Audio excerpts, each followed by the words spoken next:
community. So drop us a line at gbnews.com/yoursay.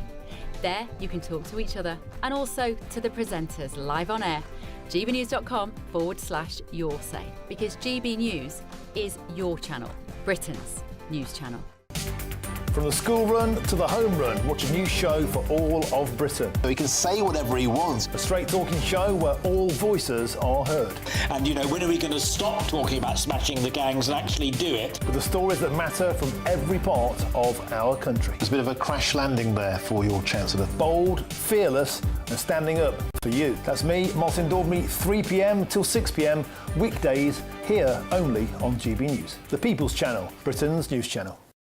Exciting news. Every Friday, my Patrick Christie's Tonight Show is going to have a twist to it. We're welcoming some special guests. You. That's right, on Fridays I'm going to be doing my show in front of a live studio audience, because this show is about you and what you have to say. It's going to be the same big debates, same big topics, same big opinions. But every Friday night at 9 p.m, you are invited to come on down to Patrick Christie's Tonight to be a part of the action. Only on GB News, the People's Channel, Britain's news channel.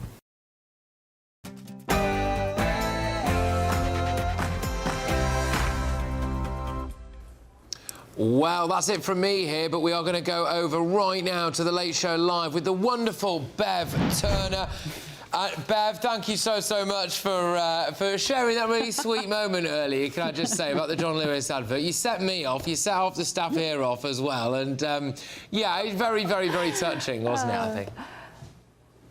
Apparently I've set my mother off as well, Patrick. She's Yes. watching at home. She said she's in tears too. And in fact, our inbox I'm looking at here, a lot of people absolutely love it. Jackie's saying, oh my word, I'm in bits. People going, the John Lewis advert made me cry, says Jess. I've got a son and I'm sick of men and boys being demonised all the time. The advert is heaven. I love it. We didn't even talk about that aspect to it, really, No. did we? About men and boys not being able to talk to each other and connect and, you know, talk openly and use their emotions. Yeah, I know, actually, I think that is a really powerful point, actually, and actually showing, you know, having a clearly, you know, a good father in the home as well, and having a young lad there who's, you know, thought about his way to express himself through the medium of a present. I don't know, I just thought it was incredibly touching. There's different layers to it. People are going to pick the bones out of it for, you know, some time to come, really. But I just thought it was a nice, solid down-the-line advert. And I do wonder as well, it's interesting because I wonder if that maybe just represents a little bit of a kind of cultural shift. There was just no kind of woke rubbish in there. It was just a really nice, wholesome, unashamed, emotional advert that will hit Middle England hard. No box ticking, Patrick. It was a breath of fresh air, actually. And I'll be so interested tonight to speak to my American guests about this, because, of course, the adverts in America are terrible. They're basically all for pharmaceutical products, and they have a 35-second list of side effects at the end of every advert. The concept of an old-fashioned TV commercial being waited for and anticipated. How will my American guests feel? I think they think we're all mad as well when they see that. But it's a little story in and of itself, and I love it. Yeah, absolutely. Well, look, Bev, I know you've got a huge amount on. On more serious news, of course, I'm aware that there's a big breaking development with a plane crash in Kentucky. Some really startling footage coming out about that, which I'm sure you'll get stuck into. So, over to you, Bev.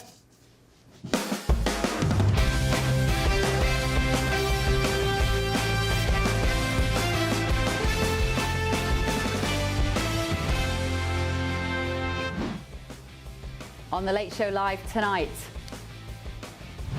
And I do think heads should roll. Whoever it was who did that should be sacked. That's what Tim Daly should be doing. Heads should roll tonight. BBC bosses are under serious pressure after yet another damning report from the leaked dossier shown to the Daily Telegraph. And breaking tonight, the Conservatives are trying to force the government to answer questions in the Commons. We'll have an exclusive on that in just a moment. That's right, pressure mounts on the government to intervene in the BBC row over this edited Trump film on the Panorama programme. MPs tomorrow could debate it. What will happen next, BBC?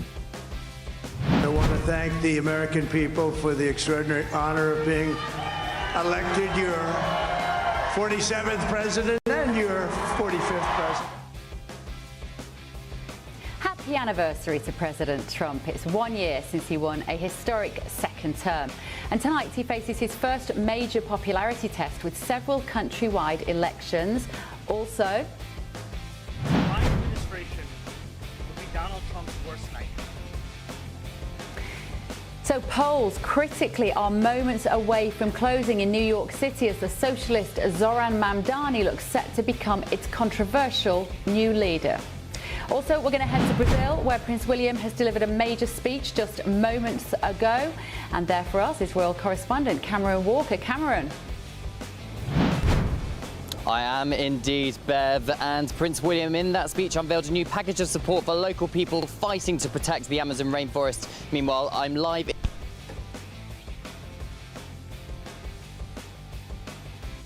We're going to debate all the big stories hot off the press with expert guests. We want you at home to get involved too. You know how. Of course, we are live in Washington, D.C., just yards from the White House, where tonight, behind the windows of the White House, all eyes will be on the mayoral and state elections. Also, tonight, this. Catherine, I need to interrupt because we've got some breaking news. There's been an United Airlines airplane grounded in America by GB's presenter Ben Leo, who is stuck on the tarmac in Florida. Ben, what's going on? The breaking news, Martin, is there's a serious bomb threat against the United Airlines flight. That was a dramatic moment. Our very own Ben Leo was caught up in a bomb threat whilst trying to get back to GB News' Washington studios. We'll give you the full story on that. And also breaking tonight, a cargo plane has crashed near Louisville International Airport in Kentucky. The pictures are frankly extraordinary. We will bring you the latest developments as we get them here on GB News. Also, Follow me down, deep down where love lives. I actually can't look at it or listen to the music. It's the famous John Lewis Christmas advert. I love it, but it makes me cry. Does it make you cry? We will play you the whole thing later if you're just tuning in. I'm Bev Turner, and this is The Late Show Live.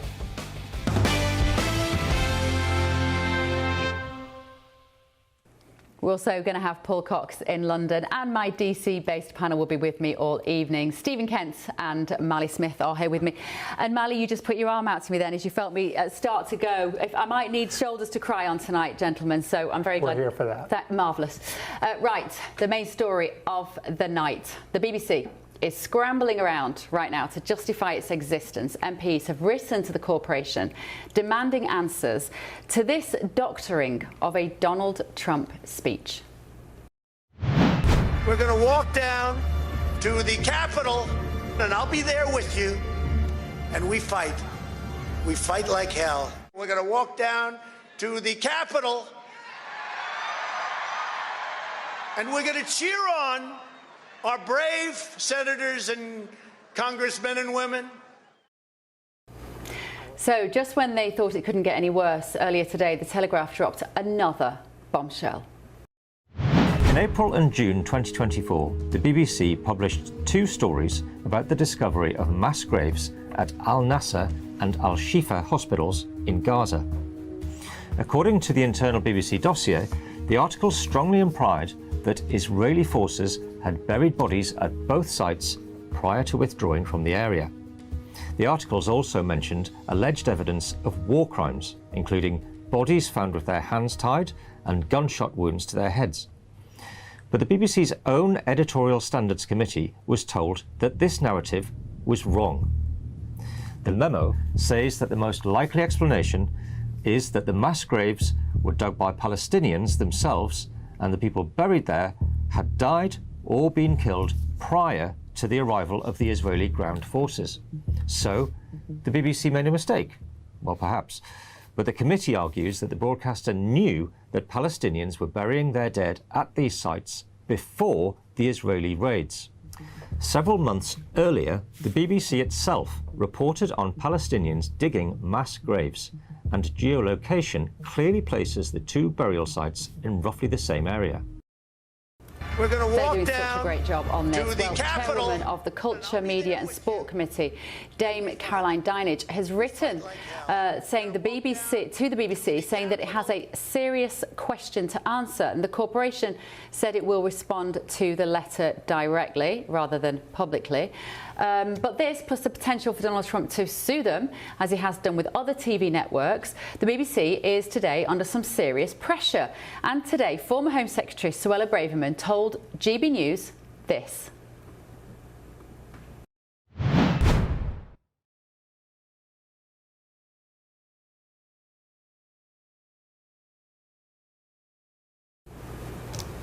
Apologies, that was Kemi Badenoch talking earlier. Sorry, we will show you the footage of Suella Braverman and also what Kemi Badenoch said as well, because a lot of people have been piling in on this. So let's go to our political editor, Christopher Hope, who can bring us up to speed. Chris, staying up late to talk to me, thank you. I really do appreciate it. So, politicians have been wading in on this today. Kemi Badenoch, Suella Braverman, what have they been saying, and how significant are the next steps?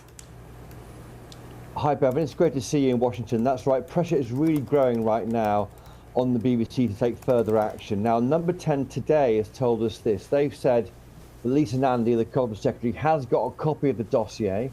She's being kept updated on the developments, as are senior officials in the Department of Culture, Media and Sport, which looks after the BBC in the UK. Number 10 say this, that Lisa Nandy, the Culture Secretary, expects the corporation to report the news accurately and impartially. She expects them to look into questions of editorial standards thoroughly, because that is obviously important for the public's trust. Kemi Badenoch, she told Catherine Forster, our colleague at GB News, that what she was saying there when you couldn't hear what she was saying was, it's absolutely shocking. That is fake news, actually putting different things together to try and make it look like something different from what it actually was. And I do think, she says, heads should roll. Whoever it was who did that should be sacked. That's what Tim Davie, he's the BBC Director General, should be doing, identifying who put out misinformation and sacking them. She said, finally, the public needs to be able to trust our public broadcaster, and that's where this story is going. Now, I can reveal for your show this tonight, Bev, that tomorrow the Tories will try to force the government to the House of Commons to discuss and debate this edited footage on the BBC Panorama programme. The main headline is about, of course, Donald Trump and that speech on the Capitol Hill back in 2001, but there's other elements to it too. There's a Gaza element to it, and more breaking, I think, in the Telegraph tomorrow. What will happen tomorrow, though, is that the Shadow Culture Secretary, Nigel Huddleston, will try and get an urgent question debated in the House of Commons. That means that the government must come to the dispatch box and debate what's happened here at the BBC. Mr. Huddleston has also written to the Secretary of State, Lisa Nandy, to inquire what action she's taken on the issue. Right now, the government is saying it's a matter for the BBC. And they, of course, are regulated by Ofcom, the regulator, as we are here in the UK. But it's getting very, very intense. And I just wonder where this is going. It does look very questionable. The video there presented by the Telegraph, of course, about the changes made to that panorama programme do seem, on the face of it, outrageous and indefensible. It's sort of understandable, Chris, that different politicians, particularly the Conservatives, would be making some political capital out of this and trying to make this, to some extent, a Labour problem. But it's a BBC problem, first and foremost, isn't it? And it's a problem for the taxpayers, for the licence fee payers. It's a problem for all of us that have to pay to watch that channel, that this trust has gone. For me, the trust went pretty much March 2020 and never came back. But how problematic do you think it's going to be for the BBC? We've had lots of these instances. We had the Hugh Edwards scandal. We've had so many incidents that the BBC just manages to bounce back. Are we looking at a time now when more and more people aren't watching linear TV? They're choosing social media outlets for TV. They're choosing new channels like GB News. This looks bad now, does it not, for the Beeb? It is really bad. I don't think it's the kind of existential issue that you're suggesting there, Bev. I think people We'll always watch the BBC. It's a valuable part of our national life here in the UK, and it won't go anywhere. The licence fee maintains it. If you don't pay the licence fee, you can face criminal action, of course. But there's no question. There's worries here for the BBC. I think if they lose trust, then they lose legitimacy. And of course, if that was, I would suggest, if that was GB News having edited a clip of Donald Trump in that way, they would also be jumping on us and demanding to know why, or their reporters might be, why the BBC, why we're not being investigated by Ofcom and such like. I mean, that's and the BBC is lifted up to a higher state here in the UK because simply it is funded by all of our licence fees. I should say that the BBC has said this much so far on this, that they don't comment on leaked documents. When the BBC receives feedback, it takes it seriously and considers it carefully. Now, the whistleblower who wrote this document is called Michael Prescott, and they say that Mr. Prescott is a former advisor to a board committee where differing views and opinions of our coverage are routinely discussed and debated. All these stories emerged from a dossier purportedly written by Michael Prescott, and deeply worrying, because if you don't trust the BBC, if trust evaporates, then its legitimacy quickly disappeared, and this organisation is facing a renewal of its right to levy that fee on all of us in 2027. A huge consultation is starting shortly, and that's why these kind of things, this story, really matters. Okay, thank you so much, Chris. Chris Hope there in London. Good to see you, Chris. And I was talking to somebody in Washington, an insider actually, today in the briefing room, who was saying there's more to come from the Daily Telegraph on this issue. This is not the last of it. Let's speak now to GB News presenter Neil Oliver, the perfect person to talk to, Neil, because many people won't know that you used to be one of the BBC's most loved factual entertainment presenters, but you were cancelled by the BBC because you went against the narrative on COVID policy. So were you surprised to see that the BBC were trying to control the narrative around Trump running up to the last election? Well, I was cancelled by just about everybody, Beth.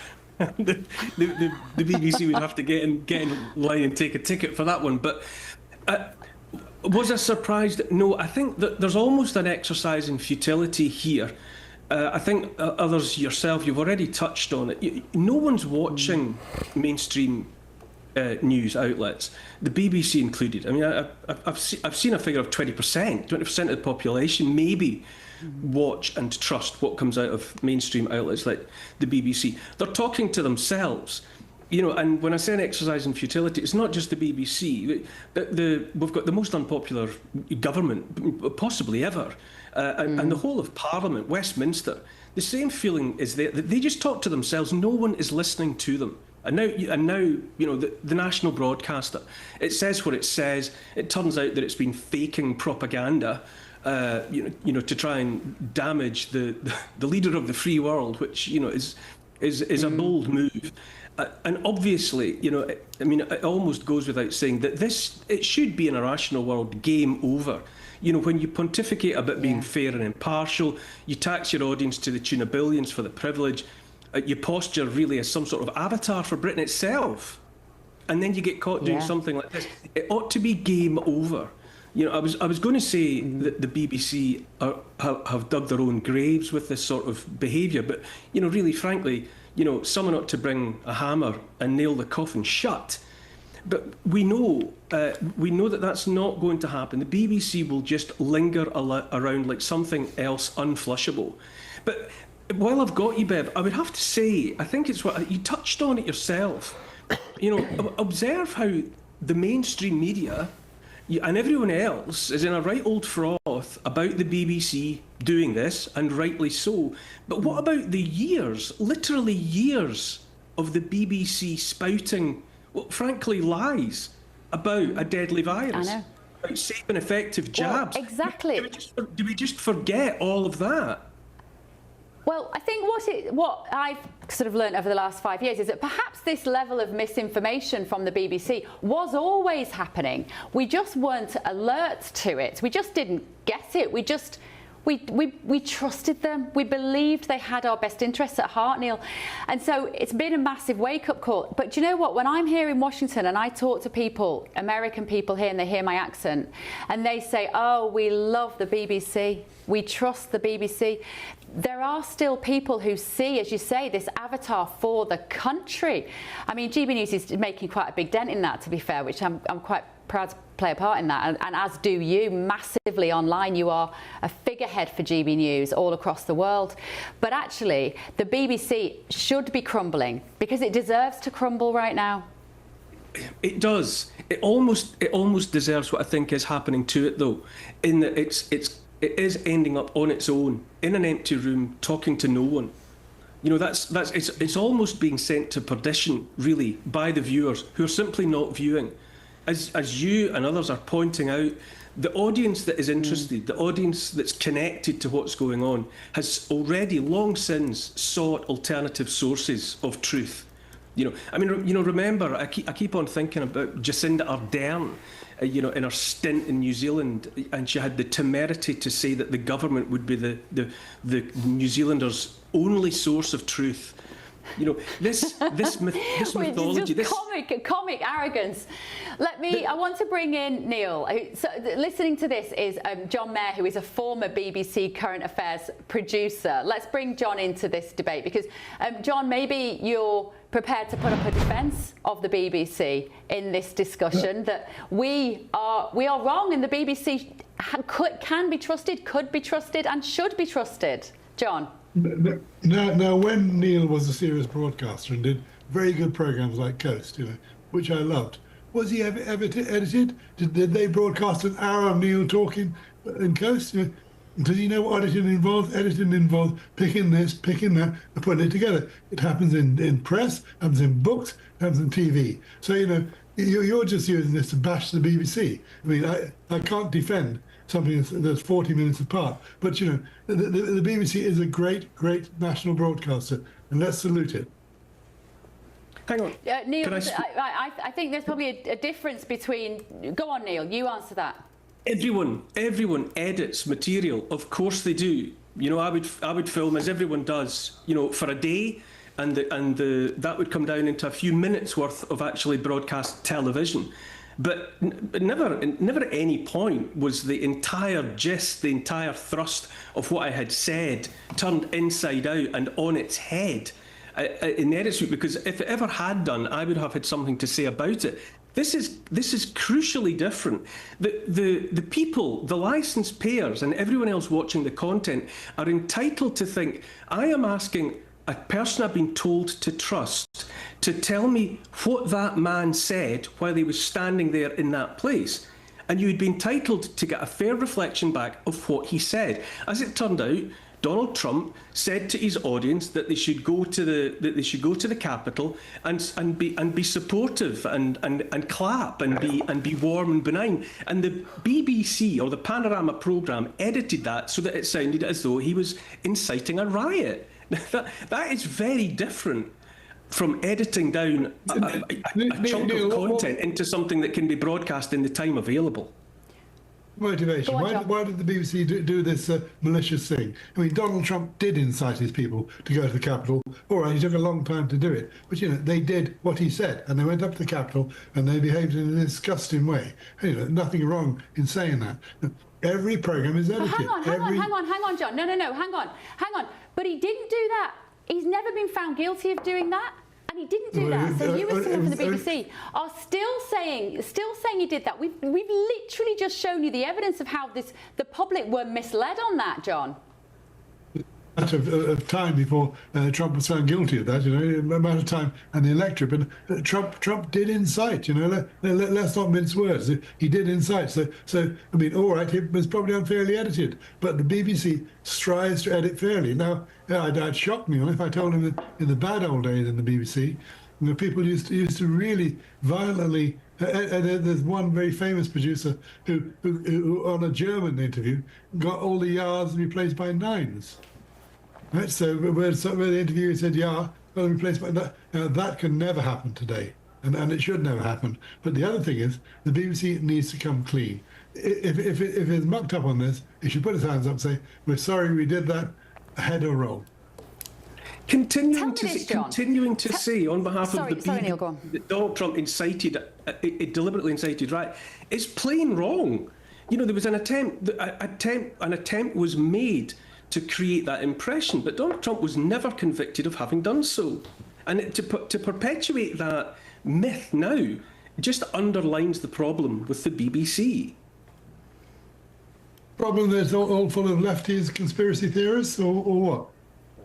No, it's an inability, an unwillingness simply to reflect the truth of a situation, and rather to take a propagandizing, highly partisan stance and seek to drive the impeachment of a sitting president of the United States of America. That is no small charge, and the BBC has, by its own evidence, demonstrated that it's guilty of that charge. Why are the trust figures for the BBC News still so high? They're at something like 80%, aren't they? You know, they haven't dropped very much. People believe in BBC News worldwide. If it was a poll done by the BBC, you might conclude that. But John, can I just ask you on a personal level, do you like President Trump? On a personal level, I think he's very amusing. I don't think he should be anywhere close to power. Well, there you go, my friend, because that is the prejudice that people like you who worked for the BBC and who still work for the BBC bring to your editorial judgment. And the idea that GB News might be in some way biased, we would never do that. If we did that, if we edited a clip together of a left-wing, let's say of a left-wing politician in the way to completely distort history to make a political point, we would be strung up by Ofcom. We would lose our licence. So why do you, the likes of you and the BBC, why have you got away with it for so long, John? You have to rely on people's honesty and people's integrity. And you have to hope that the producers have integrity, and they wouldn't do this. You know, you have to let the facts tell the story. So, you know, blame the producer of that particular thing. It's not. The BBC is not full of conspiracy theorists who hate Donald Trump and don't think he'd be president. No, the BBC is full of quite sensible people, and that's why it's trusted worldwide. Neil Oliver, John Mayer, thank you so much, former BBC Current Affairs producer there, and the mighty Neil Oliver that you can see on GB News online. Right, don't go anywhere, still to come this evening. Prince William has just delivered a speech at the United for Wildlife Summit on his second day in Brazil. You'll get the latest live from GB News royal correspondent Cameron Walker, who is in Rio. Don't go anywhere.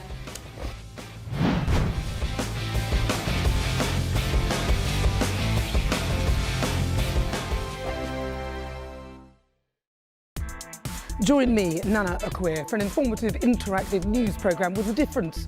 It's fun. No, he didn't say that, Dave. I'm so surprised. I think there's an element of truth to that. Join me from 3 p.m. every weekend, only on GB News, Britain's news channel.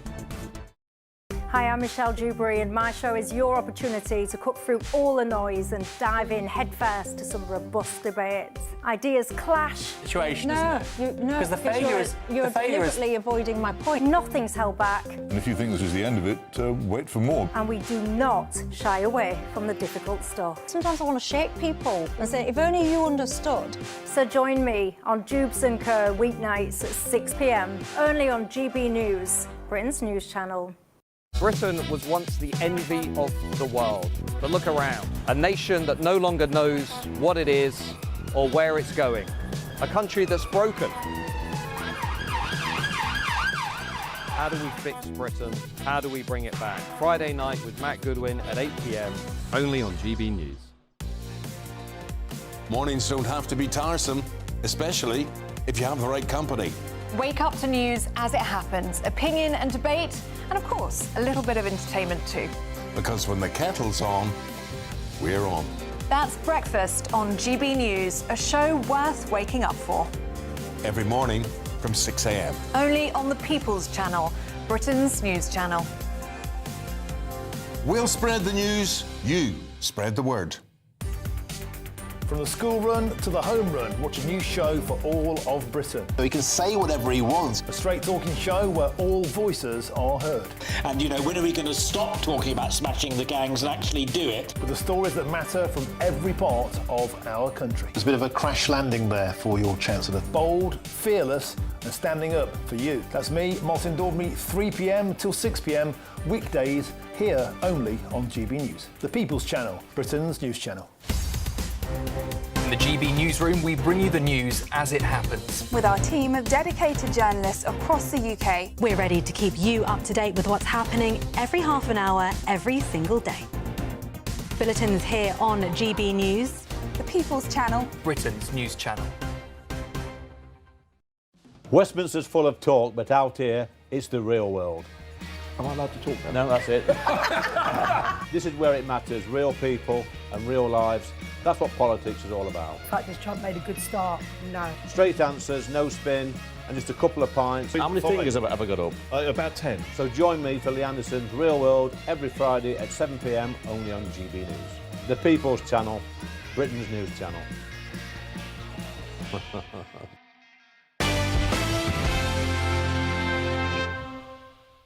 Mine will be a budget for growth, with fairness at its heart, and a budget that supports businesses to create jobs and to innovate. As I take my decisions on both tax and spend, I will do what is necessary to protect families from high inflation and interest rates, to protect our public services from a return to austerity, and to ensure that the economy that we hand down to future generations is secure, with debt under control. That was Chancellor Rachel Reeves earlier today, refusing to rule out tax rises ahead of her upcoming budget, just kind of warming you up to the idea that she's going to take more money out of your pay packet, basically. More on that in a little while, but first of all, Prince William has announced a groundbreaking partnership to protect Indigenous communities in the Amazon as he vowed to extend his Growing Nature's Protectors initiative. That's not very catchy, is it? On his second day in Brazil, moments ago, Prince William delivered a speech at the United for Wildlife Summit. Here he is. Latin America stands as a global leader in biodiversity and environmental conservation.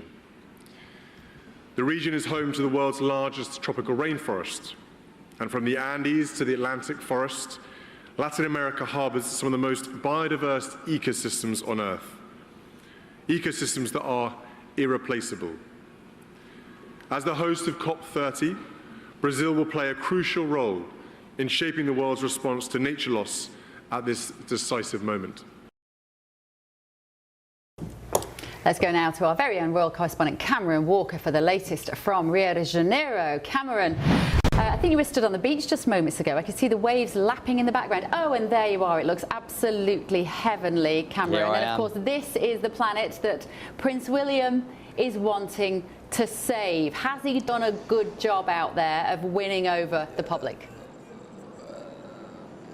Well, Bev, I think the jury is certainly out on that one, but of course that has very much been the theme of today. But he started the day in style. He looks a little bit like James Bond, to be honest. He was on the front of a boat. It was a small military boat. He was taken out of Rio de Janeiro and taken to a small island called Paqueta, which has an issue with water pollution. He was learning about that. But to be honest, the big story of the day for me, Bev, was the reception he got from these 5,000 or so people on the island. And it's an island where they don't have cars. They just have bikes and tuk-tuks. It's a bit like stepping back in time, to be perfectly honest. There were grandmothers handing a baby to Prince William. There was a kid who gave him a couple of paintings to take back, that I'm told he's going to take back to Kensington Palace with him. And it was a really lovely, warm reception and atmosphere. And the fact that they, on this tiny island in the middle of nowhere, recognised the Prince of Wales and were excited that Prince of Wales was coming, I think perhaps speaks volumes to the kind of convening power and the kind of global presence that Prince William, as the future king, can muster. But as you kind of alluded to in the introduction there, Bev, he's been trying to do some very complicated things, I think it's best to say. So let's just try and break it down very quickly. United for Wildlife is what he founded in 2013, and it's trying to bring together governments, private businesses and charities to all work together to try and tackle the illegal wildlife trade and stop deforestation and all the rest of it. And today he unveiled a new package of measures to help local people here in Brazil try and fight climate change with a bit more support from governments and organisations and private businesses. But to be honest, he was calling on all of us to do a little bit more. So this is what he said in the speech. And our task here today is clear. We must put a stop to the criminal networks driving environmental crime and destruction. Governments, businesses and civil society each must now step up and play their role in developing solutions, scaling support and shifting resources to where they are needed most. Well, sources close to Prince William describe him as a bit of a global statesman. He clearly isn't afraid to stand his ground and say, look, everybody needs to work together to do their bit. Let's see how that goes down well with if that goes down well with the British public, because of course he is thousands of miles away from the United Kingdom and he is future king of the United Kingdom. But of course he's trying to be optimistic when it comes to all of this. He's not trying to be pessimistic, which is why his Earthshot Prize is here in Rio, finding solutions to repair the planet. And there was this magnificent drone display just above my head behind me on the Ipanema beach about an hour ago with the Earthshot Prize logo. And we've got some big stars for you tomorrow, Bev. We're going to be on the green carpet with not only Kylie Minogue, we've got Shawn Mendes as well. We're going to be grabbing interviews for you for the Late Late Show on GB News. So stay tuned tomorrow for all of that glam on the green carpet. Fantastic, Cameron. I thought I was lucky being in Washington. You really have got the Ace Prize there being out in Brazil. We will talk to you tomorrow, Cameron. Have a fantastic time. My panel are here in the studio with me, Stephen Kent and Democrat strategist Mally Smith. Now, boys, let's not respond to William. I think you've got stronger opinions on our first debate. We just got 30 seconds or so. Yeah. The BBC stitching up Donald Trump. Stephen. It's frustrating. You know, I've collected a number of journalism certifications in my time in Washington, D.C., not one of them being from the Poynter Institute. It is one of our most prestigious nonprofits dedicated to constructing journalism curriculums in the United States. And what is held up as the standard in the world? The BBC. You know, I'm looking at an article right now from 2020. At the BBC, impartiality remains an unshakable policy. This is the Poynter Institute position, outlining how the BBC is that model, and they just don't live up to it, even though 76% of folks in Great Britain, according to an Oxford poll, look for impartial views and believe that BBC presents no opinion in their coverage. They show that they do in their editing. Yeah. Mally, what about you? I mean, I know that the media in this country is incredibly partisan, very right-wing news channels, very left-wing news channels. The BBC should not be that. GB News is so much more impartial than the BBC News. Go. Well, I don't really know how to judge that. Look, maybe I'm going to sound like the traditional liberal. I like the BBC, but this idea that Trump is the victim of January 6th and not the perpetrator of this violence is insane. He summoned the mob. He spent months after the election. There was a rally. He summoned. Hold on, Stephen. I let you speak. You can't say they summoned the mob. Stephen, I let you speak. Let's be clear here. Ridiculous. Let's be clear. He summoned the crowd.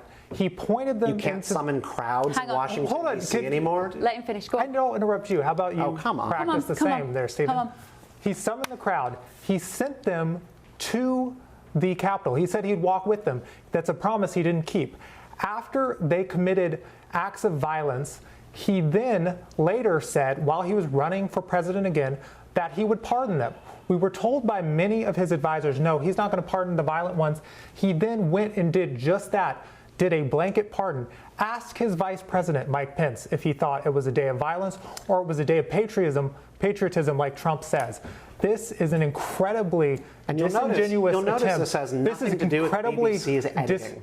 This has nothing to do with BBC's editing. The contention you guys are mad at, the contention you all are mad at is the fact that they claim that he incited the riot and encouraged political violence. If he didn't encourage political violence, why did he pardon those who committed violence in his name? And why don't you guys care as much about that as you do about some slight editing of of a news channel. I care quite a bit about taking the president's remarks, putting two comments together from different parts of a speech to support a story. There are all obviously we debate this almost every day in U.S. politics. What happened at January 6th? Was it feds, dozens of them throughout the audience who were helping to whip audiences up? Was it Donald Trump saying that we're going to march to the Capitol that was inevitably going to turn into a riot? Like, you can't just march that Why didn't he call the National Guard? Why didn't he call the National Guard, Stephen? What? Why didn't he call the National Guard to break this up? He likes to send the National Guard everywhere in the United States now. Because it got out of control, Mal. Very quickly. Why didn't he send the National Guard? We know this. Melania Trump said she wasn't going to tweet and ask for there to be peaceful protests. While the violence was happening, her chief of staff asked. And so your perspective is the BBC should smash cut two parts of a speech to My perspective is I think you all should be more concerned about the insurrection than some slight editing of the BBC. Do you also, though, not think, Mally, that people are the architects of their own behaviour? Did you have it? So growing up in the UK, your mum would say something like, if you said, well, somebody told me to do it, mums will go, if they told you to run across the road, would you do it? If they told you to jump off a cliff, would you do it? And the answer is always no, because it's got this logic of personal responsibility. That in a way with January the 6th, it doesn't matter what Donald Trump said. Anybody that went and rioted or were violent on the steps of the Capitol building, that's on them. Yeah. Not on the president. Well, they should be held accountable, which they were. Many of them pled guilty, and then Trump pardoned them. And then they went on to commit violent acts further, including obtaining child pornography, assaulting police officers, killing folks in DUIs. President Trump is the most pro-crime president we have ever had, and there is nothing you guys can do to whitewash it on editing a BBC clip that is going to take that away. The most pro-crime. He's done more. Violent crime in Washington since he's rolled out the National Guard is down 49%. Crime and law and order is right at the top of his to-do list. Unless it's crime committed in his name. He just pardoned a billionaire Bitcoin crypto person who has given him billions in his crypto venture. When he was asked about it, he said he didn't know. This is a person whose tools have been used for child pornography, funding Hamas. Well, if you invest in President Trump's crypto company, crime is fine. I'm not as familiar with that particular case, are you, Stephen? No interest in ethics. I'm sure the MAGA media human centipede didn't get that one out to you guys, but it's not great. The MAGA media human centipede. Who's that? Of BS. MAGA influencers continually just spewing out information, getting retweeted, and it's completely false. Right, well, no human centipedes here, I can tell you that. But thank you, boys, for kicking off a good start. Let me know your thoughts. The emails are coming in, gbnews.com/yoursay. Still to come this evening on The Late Show Live. My administration would be Donald Trump's worst nightmare.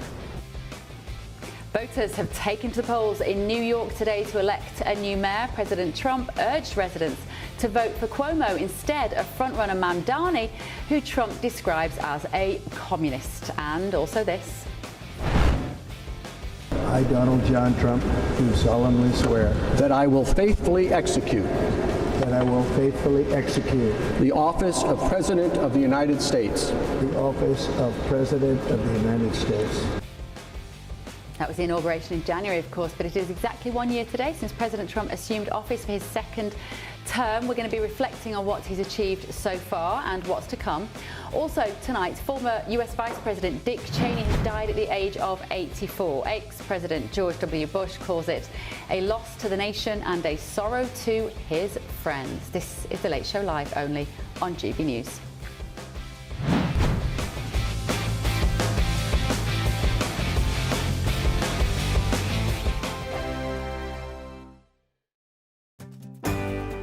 I'm Michael Portillo. This is GB News, the People's Channel, Britain's news channel.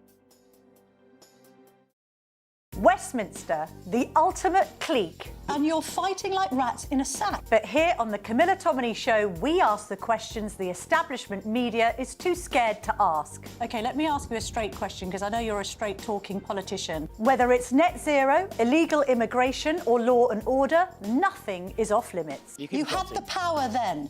Yeah, as I And say, now you've lost it. That's the Camilla Tominey Show, a politics show that's fearless. But no, let me finish my question if you don't mind, because it is my show. Sundays at 9:30, only on GB News, the People's Channel, Britain's news channel. No matter the state it's in, this is our nation. Join me, Jacob Rees-Mogg, for a genuine, honest discussion on where we have been, where we are going, and where we are with the people who set the direction. Tune in to State of the Nation every Monday to Thursday, 8 to 9 o'clock. Only on GB News. Britain deserves a newsroom that puts the facts and your voice first. Well, and that's what you get on GB News. Lively debates, lively conversation. And we're not afraid to hold power to account. And each other. So join me, Andrew Pierce. And me, Miriam Gates, for Britain's Newsroom, weekdays from 9:30 on GB News. At GB News, we love to hear from you, our loyal community. So drop us a line at gbnews.com/yoursay.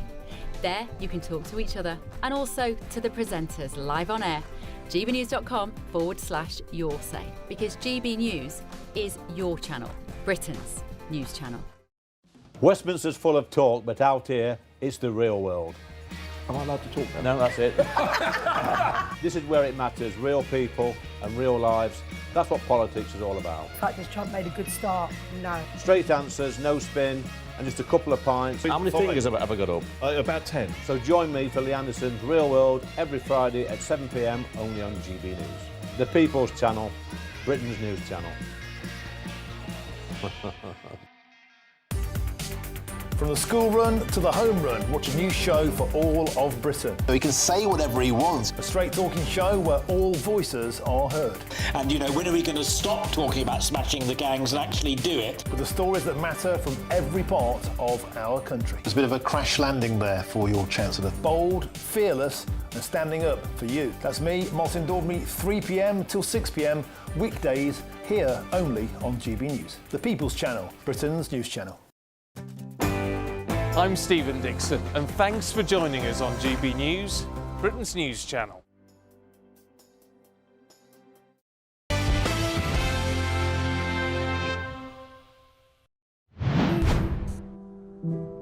Follow me down, deep down where love lives. Welcome back to The Late Show Live. I have to be careful every time that comes on. It's my kryptonite. That's John Lewis's new Christmas advert for 2025. We'll show you the full clip shortly, and then you'll realise why I cry every time I hear that music. So it has been 1 year today since the re-election of American President Donald Trump, marking the beginning of what supporters have dubbed the golden age of America. Mally Smith, stop laughing. Over the past 12 months, the Trump administration has pursued an ambitious agenda aimed at revitalizing the economy and strengthening national security. So GB News has taken a closer look at his defining moments, achievements and controversies that have shaped this fascinating past year. Breaking news, it is 10:31. We can announce.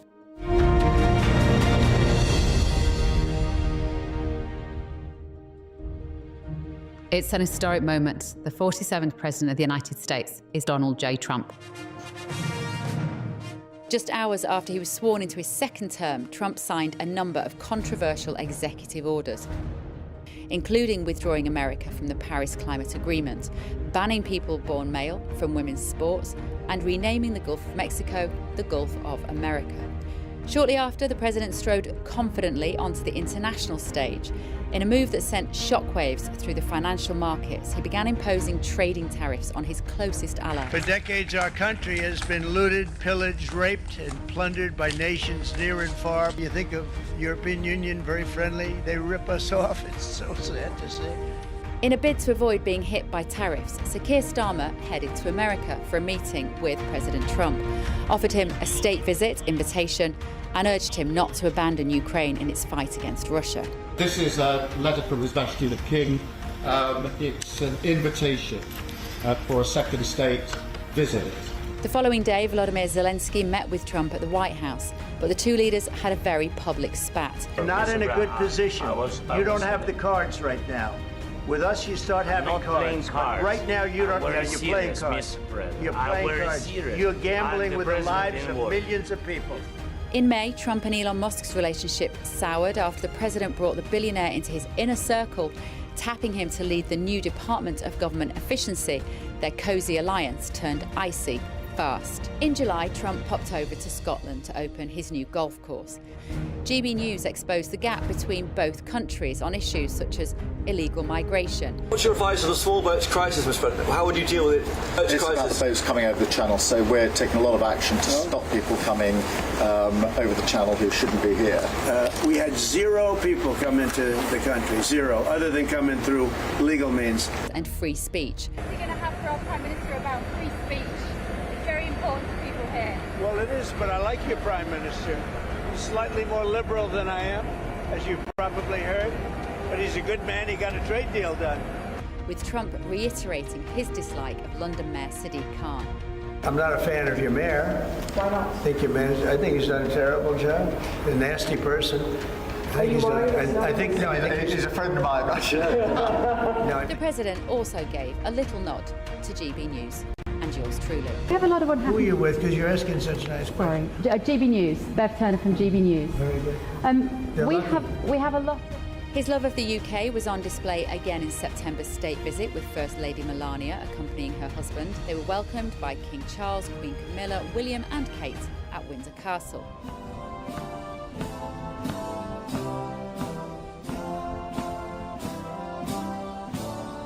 Then it was time for another press conference with the Prime Minister at Chequers. And for the first time in history, a British news channel was selected by the President for his first question. Would love to call a few of them. Bev, do you want to have a question? Despite what we talked about in Scotland a few weeks ago, we still have 12,000 people a year here being arrested for social media posts. Soon it was back to Air Force One and the White House, where Trump announced the arrival of the National Guard into several states to restore law and order, resulting here in Washington, D.C., in a remarkable drop in violent crime. Immigration raids via ICE agents remain Trump's most divisive measure, with some lamenting the removal of undocumented but working families that have been settled for decades. But on the global stage, the President of Peace can claim conflict resolutions in 8 locations, including India and Pakistan, Thailand and Cambodia, and of course, most notably, Israel and Hamas.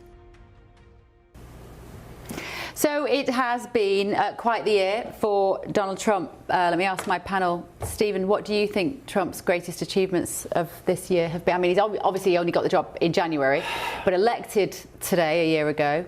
What do you think are his big achievements? Well, there is no question that the big achievement is bringing Hamas to heel in the Gaza Strip and bringing really most of the Middle East around some kind of resolution. It's a very tedious peace. It is already starting to crack in different areas, and it could fall apart any given day. But that was monumental. I'm going to ask you in the second section, Mally. I'm afraid I've run out of time, but we will come back to that in just a moment. Right, still to come on The Late Show Live, this. All right, kids, let's clear all these prezzies off the table. Oh, yep, that one too, thank you.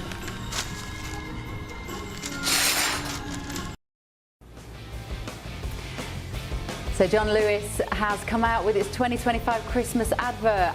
I'm not prepared for Christmas. I don't want to start talking about Christmas yet, but people are calling it the best ad in years. It's been praised as a beautiful portrait of ordinary British life. Of course, we'll be discussing also the highlights from tomorrow's front pages. Don't go anywhere. This is The Late Show Live, only on GB News.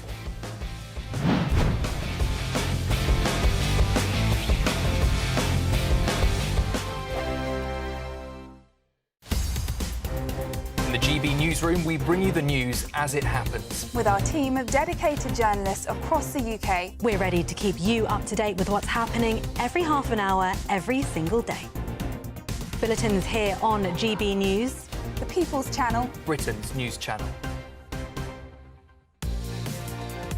Mornings don't have to be tiresome, especially if you have the right company.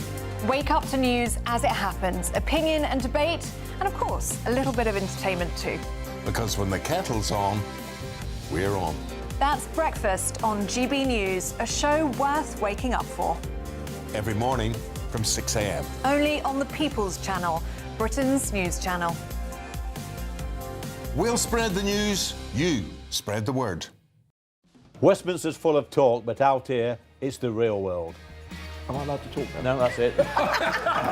This is where it matters, real people and real lives. That's what politics is all about. The fact is Trump made a good start. No. Straight answers, no spin, and just a couple of pints. How many fingers have I got up? About 10. So join me for Lee Anderson's Real World every Friday at 7 p.m, only on GB News. The People's Channel, Britain's news channel. At GB News, we love to hear from you, our loyal community. So drop us a line at gbnews.com/yoursay. There you can talk to each other and also to the presenters live on air. gbnews.com/yoursay, because GB News is your channel, Britain's news channel.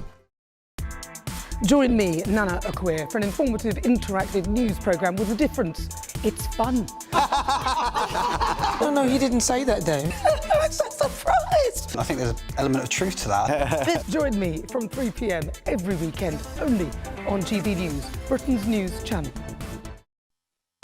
You want to know what's really going on in the corridors of power? Labour don't know what to do with you half the time, and that makes you quite lethal in the chamber. Get behind the headlines with Chopper's political podcast. Join me, Christopher Hope, as I sit down with the great and the good of British politics. We'll see where this ruling takes us. These are the stories shaping our nation. Chopper's political podcast, available now on all platforms. Listen in and stay ahead. Hi, I'm Michelle Dewberry, and my show is your opportunity to cut through all the noise and dive in headfirst to some robust debates. Ideas clash. Situation, no, isn't it? No, because the failure is you're deliberately avoiding my point. Nothing's held back. And if you think this is the end of it, wait for more. And we do not shy away from the difficult stuff. Sometimes I want to shake people and say, if only you understood. So join me on Jubes and Co weeknights at 6 p.m, only on GB News, Britain's news channel.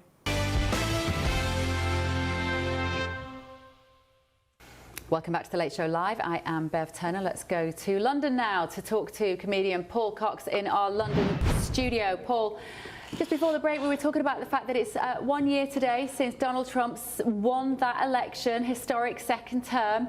Looking back, since he took office in January, Paul, what are the standout achievements for you, or the standout moments of Trump being in office?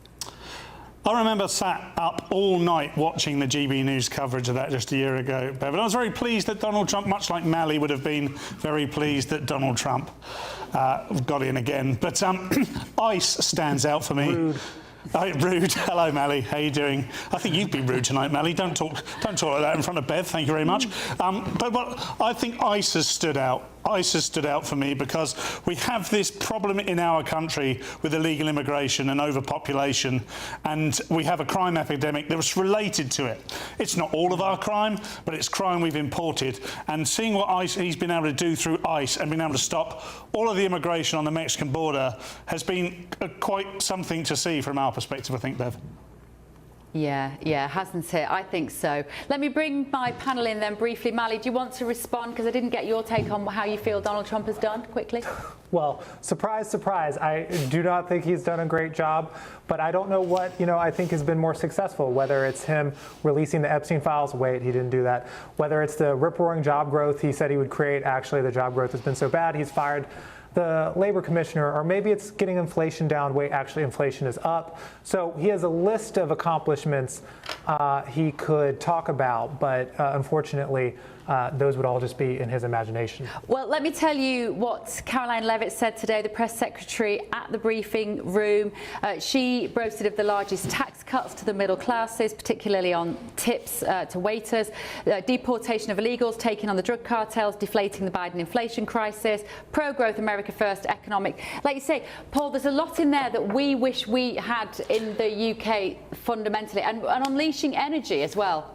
Paul. Yeah, that's exactly right. We have we have this huge vacuum created in the UK politics arena where the Conservatives are nowhere to be seen. Labour have come in and created an absolute mess. Something like Donald Trump's politics, it really appeals to us, Bev. Yeah. Be back with you in just a moment.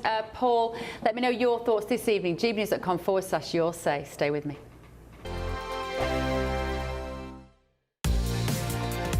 Mornings don't have to be tiresome, especially if you have the right company. Wake up to news as it happens, opinion and debate, and of course, a little bit of entertainment too. Because when the kettle's on, we're on. That's Breakfast on GB News, a show worth waking up for. Every morning from 6 a.m. Only on the People's Channel, Britain's news channel. We'll spread the news, you spread the word.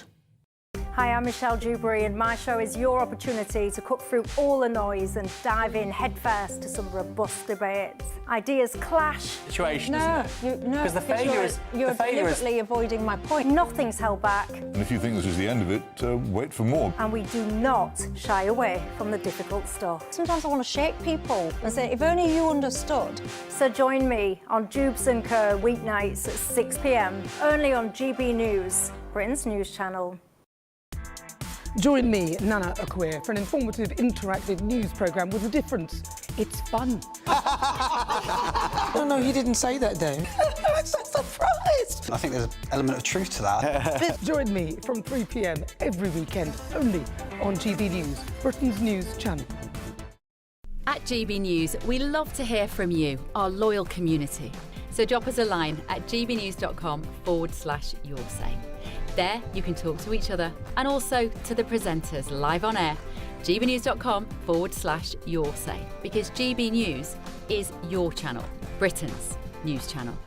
Westminster, the ultimate clique. And you're fighting like rats in a sack. But here on the Camilla Tominey Show, we ask the questions the establishment media is too scared to ask. OK, let me ask you a straight question, because I know you're a straight-talking politician. Whether it's net zero, illegal immigration or law and order, nothing is off limits. You had the power then. Yeah, as I And say, now you've lost it. That's the Camilla Tominey Show, a politics show that's fearless. But no, let me finish my question if you don't mind, because it is my show. Sundays at 9:30, only on GB News, the People's Channel, Britain's news channel. From the school run to the home run, watch a new show for all of Britain. So he can say whatever he wants. A straight-talking show where all voices are heard. and when are we going to stop talking about smashing the gangs and actually do it? With the stories that matter from every part of our country. There's a bit of a crash landing there for your Chancellor. Bold, fearless and standing up for you. That's me, Martin Daubney, 3 p.m. till 6 p.m, weekdays, here only on GB News. The People's Channel, Britain's news channel. I'm Tom Harwood. This is GB News, Britain's news channel.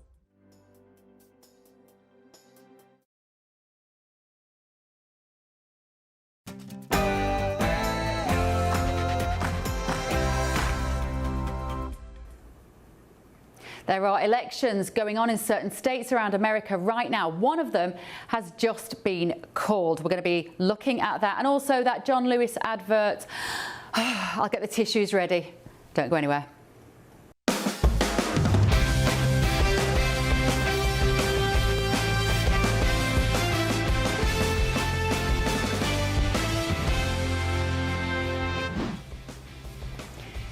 This is Bev Turner, and tonight on The Late Show Live.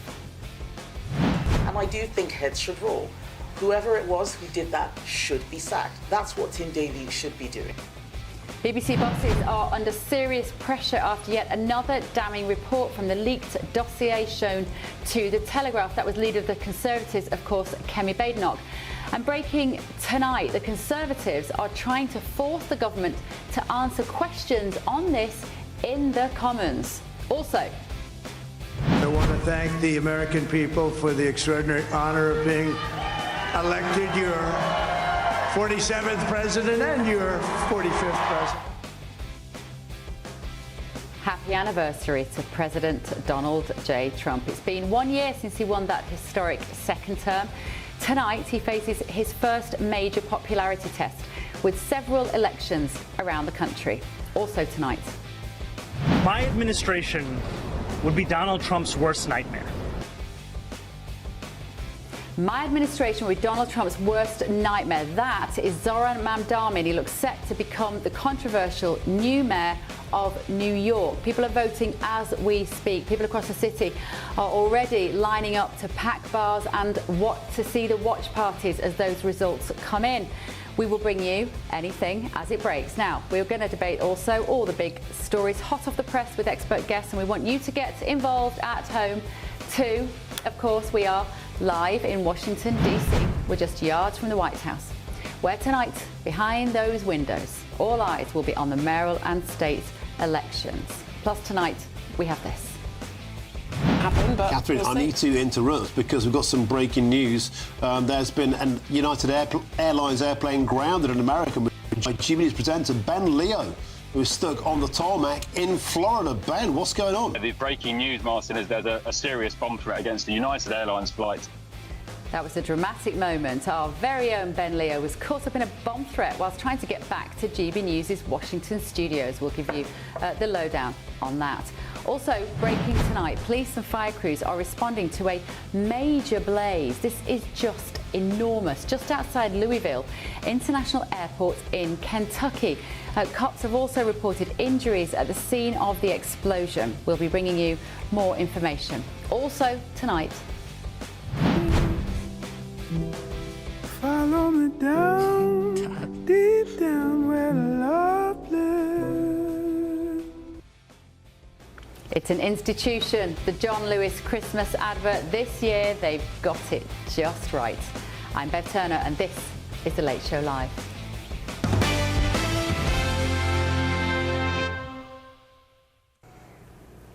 So breaking tonight, our political editor Christopher Hope revealed earlier in this show that the Conservatives are trying to force the government to answer questions in the Commons on the alleged edited footage of President Trump's speech in the BBC Panorama programme.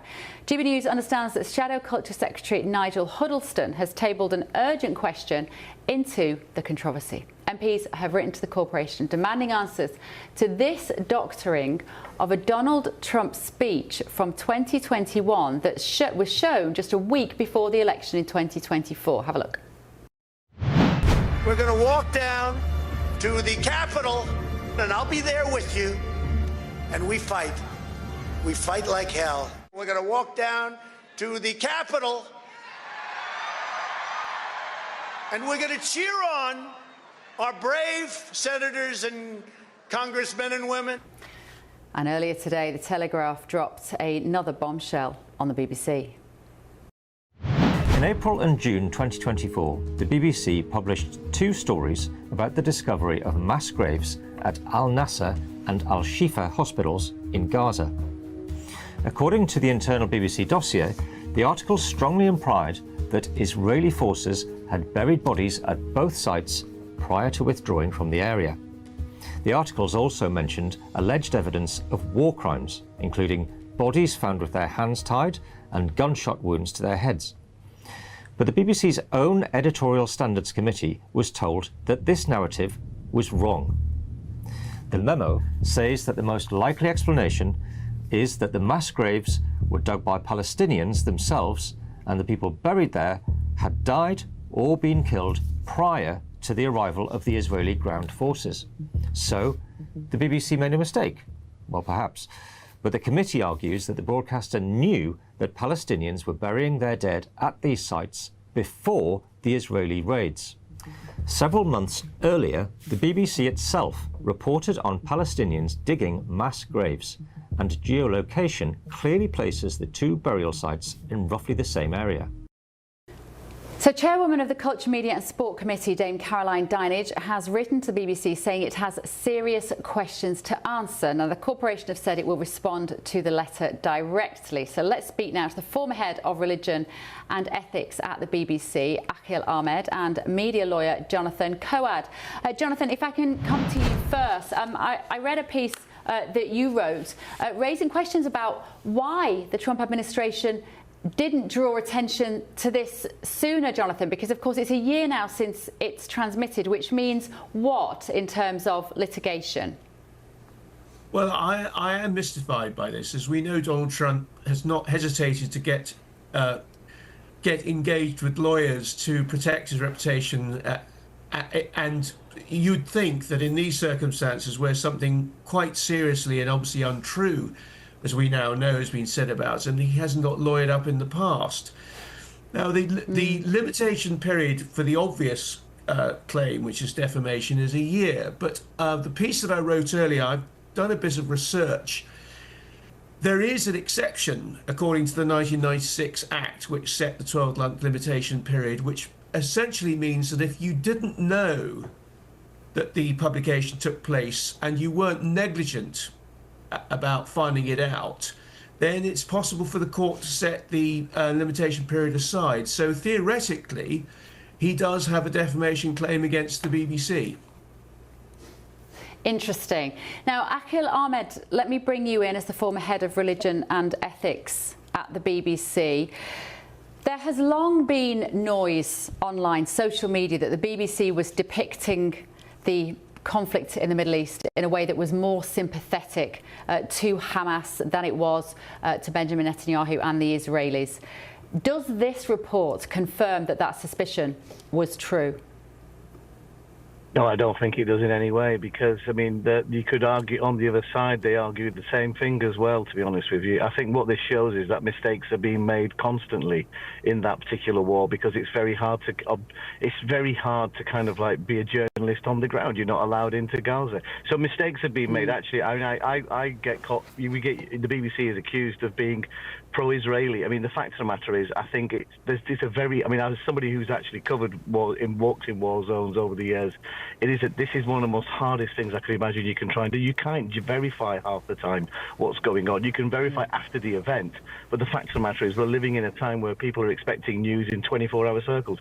Now, I actually think that lots of broadcasters, if you want to use the term mainstream media, but lots of broadcasters have had what you would be described as a bad war, as it were, because I think serious mistakes have been made on all sides.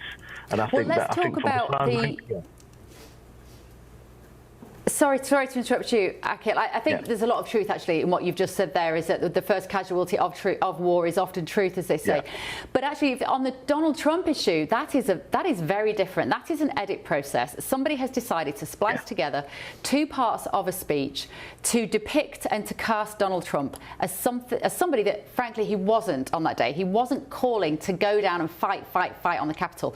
When you see that, Akhil, do you wonder how it went so wrong? I think when we're talking about that particular thing, I agree with you 100%, in the sense that actually, you know, there's an edit, a decision's being made. Now, you could argue that obviously they could have a nuanced conversation about whether or not the actual overall nature of what he said is reflected in the overall speech that he gave and the events of that day. But the fact of the matter is, when you make an edit of that nature, you do have to make it clear that an edit has been made, or you do have to make sure that you haven't put words into somebody's mouth. Now, as I said, there's a nuanced conversation to be had, but the fact of the matter is, when you're dealing with the President of the United States, and when you're dealing with somebody who's quite, you know, he's not shy of getting the lawyers in, as your other guest just said. I wouldn't have done it personally, and I think there's a conversation there to be had. A proper investigation will need to take place. Ofcom will be involved. All of those things will happen, and I can understand parliamentarians wanting this to be addressed, and it will have to be addressed, because there's no way this can be hidden. There's no way this can be brushed under the carpet. You've got the President of the United States involved. You've got the ministers involved. You've got so many people involved. There will have to be an investigation, and I think a conversation about whether or not you covered the entirety of the speech and the entirety of that day is going to be irrelevant, because the simple fact will be you made an edit, you spliced two things together, and the fact of the matter is it's not going to be something that I think is going to be it's going to be defendable. Jonathan, as a media lawyer, what conversations do you think will be going on within the BBC now? Who will be looking to be held accountable? Who's going to be worried about their jobs, Jonathan Coed? Well, quite a lot of people. I've dealt with the BBC around clearing programmes. Indeed, I've cleared many programmes myself. So there's quite a process. I mean, first of all, a little bit like, you remember there was some while back, there was a hoo-ha about a BBC programme where they used a young boy who was the son of a Hamas official, and that wasn't told to viewers. The circumstances in that programme, was that the programme was not made by the BBC but an independent production company. Now, this programme, the Panorama programme, was actually made by October Films, which actually makes things makes actually more people to possibly be in trouble. So there's October Films, there's the people that commissioned it, there's the in-house lawyer who should have checked it. But the prospect, and I can't see why he wouldn't, of the BBC being sued by the current President of the United States, and it's not just a defamation claim, there's a possible malicious falsehood claim, there's a possible data protection claim, there's a possible Ofcom complaint. All of these are open.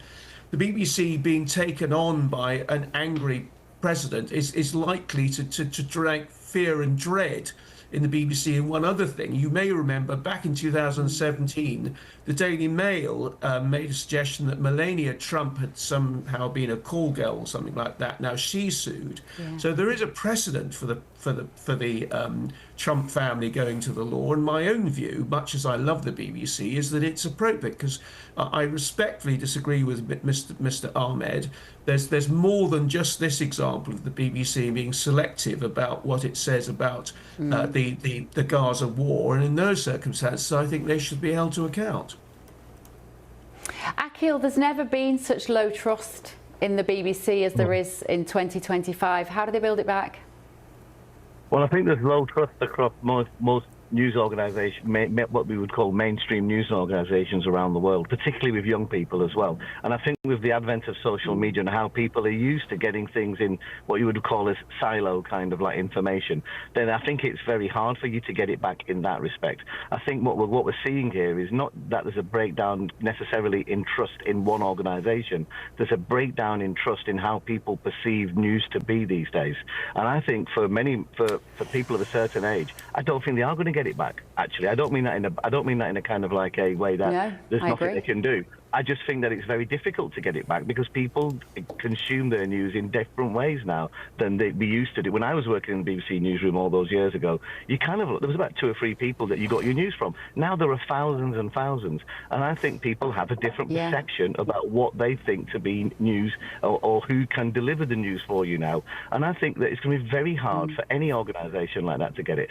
It's just not just the BBC, ITV, Channel 4, Sky, CNN in America, all these particular organisations are all facing a kind of backlash, and they're facing a kind of, that we're seeing young audiences in particular turn away from them and not have the kind of relationship that my generation might have had, simply because they can get it from somewhere else and they can get the news that they want to get themselves, and sometimes from a perspective that they want to hear as well. And it all started because you just were touting the government lines during the pandemic, and people knew that what the BBC were telling them did not match up with what their own eyes were seeing, and that's when it all started to go wrong for so many people. There's huge questions to be asked on that.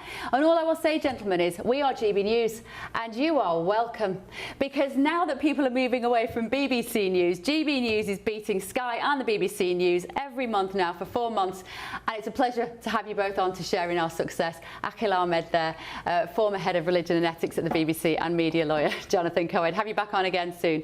Gentlemen, thank you so much. Right, let's bring in our panel. Political commentator Stephen Kent and Democrat strategist Mally Smith are with us in the studio. Can I just do something before we move on?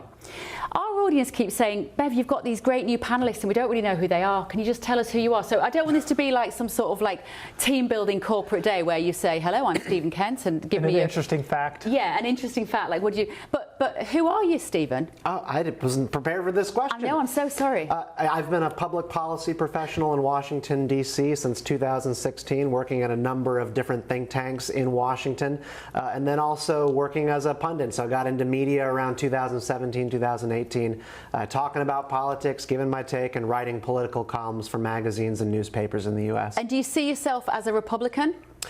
You know, I'm complicated. I was a young Republican when Mally and I were in college together, actually.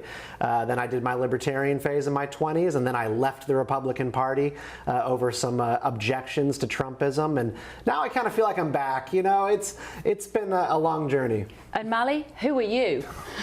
Who are you, and where are you from? Well, My name's Mally, and I am also someone who's worked a lot in politics and policy. I've worked on a lot of campaigns. I was on the Clinton campaign in 2016. I was on the Biden campaign in 2020. And I was on the Harris campaign in 2024. I was also a presidential appointee at the Department of Labor. I spent some time living in the UK. I lived in Cambridge and got my grad degree there. I have to mention that because my mom always likes for me to mention that because she likes to brag. So you are a Democrat through and through, aren't you? A Democrat through and through. But hey, there are things I can criticize them on. I don't think they're perfect. We've had one result tonight, haven't we, in these elections? Can you just explain to our British viewers, when you tell me there's a governor election in a state, I'm afraid it's quite boring to a lot of people in the UK. So make this sexy, Malbert, and tell us why it matters in terms of Donald Trump. Sure. So these are some of the first major elections we have had since Trump has been reelected. And this is basically the biggest sample size we have of what the temperature is on the American public when it comes to Trump's presidency.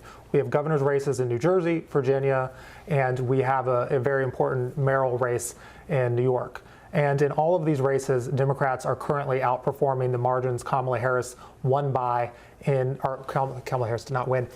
Kamala Harris lost the campaign, but won those states. So to put in perspective, Virginia, she won by about 5 points. The current Democrat is winning by 12. In New Jersey, it's a very similar dynamic. Trump lost that by about 5. The current Democrat is winning by about 10. So there we are doubling the margins that Kamala won by in those states. So why are these elections happening now? So in the UK, we would have what might be called a by-election. So in a constituency, if somebody had lost their job or they died, then suddenly a seat becomes available that you can have in Parliament. Why are these being held now? Well, every state manages their own elections across 50 U.S. states. And so, we've got midterms, we've got gubernatorial elections, we've got mayor's races. That is such a strange word. Gubernatorial governor's races. So governors of every state. So, it looks like Abigail Spanberger, a Democrat, has just won the Virginia's governor's race against the lieutenant governor, who's like the vice president of the governor here, Republican Glenn Youngkin. Now, all of these states that Mally mentioned, I think that he's absolutely correct that we are basically looking at how strong are Democrats' wins here, because these are blue states. Virginia, where we're very close to here and where I live, used to be red. Then it got kind of purple, and now it is really like a lean Democrat state. We only have a Republican governor right now because of a lot of the school board controversies that engulfed the United States over the last 4 years. Those controversies have cooled, and the energy is with the Democrats, largely because we're talking about a state driven by furloughs from the United States government. The government shutdown has inflamed Democratic energy in Northern Virginia. And Bev, I do think it is interesting to watch Republicans move the goalpost. Before this, I was hearing how Abigail Spanberger, how this was going to be much closer than people thought. I also heard about how Jack Chiarelli in New Jersey was going to pull out an upset. Well, unless something dramatically changes, neither of those things are going to happen, and it's a stunning rebuke of the president. We haven't even started talking about the New York mayoral election as well, because that is huge. Mandani and Trump hate each other. I mean, we know that Donald Trump hates Sadiq Khan, and there are parallels between the London Mayor Sadiq Khan and Mamdani, but my goodness, this is going to be beef. If he wins tonight, there is going to be public beef for years between Trump and Mamdani, isn't there? We're going to be talking about that in just a moment, but also still to come on The Late Show Live tonight.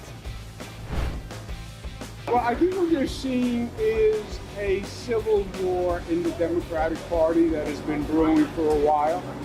You have an extreme radical left that is run by the Socialists that is challenging what they would call moderate Democrats. I'm a moderate Democrat. So talking of that issue, that was Andrew Cuomo, a candidate for New York mayor, discussing the frontrunner, Zohran Mamdani. So who will win that civil war between the radical and the moderate Democrats? Also tonight. They asked, do you want Jimmy to give you an apology? Do you want to be on his show?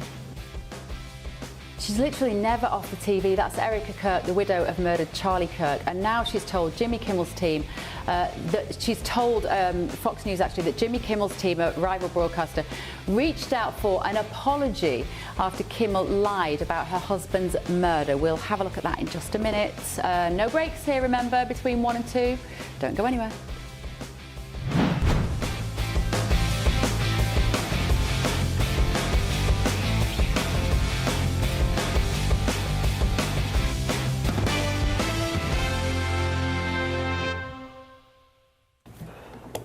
So, as we've just been saying, it's Donald Trump's first real test as president, because Americans are voting in races across the country, including New York, New Jersey, California and Texas. Polls have closed in Virginia, with Democrat Abigail Spanberger will become the next governor. All eyes now on New York City as they vote for their new mayor, with frontrunner progressive hardcore socialist Zoran Mamdani. There he is. He's up against independent Andrew Cuomo and Republican Curtis Sliwa.